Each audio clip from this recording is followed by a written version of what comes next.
Normally, the history we have studied in school is written by few politicians.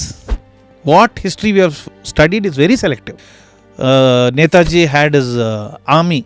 Adaralli first time he introduced women in the Indian National Army.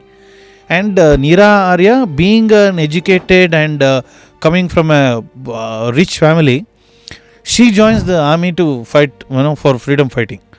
But the husband will be working for, British. Then she'll be jailed, she'll be tortured, and they throw her into the sea.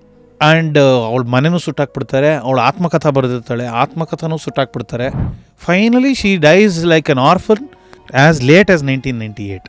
ಅಯ್ಯೋ, nobody knows about it. Such a great lady. 3 ದಿನ ಹೆಣ ಬಿದ್ದಿರುತ್ತೆ unclaimed. That such sad situation.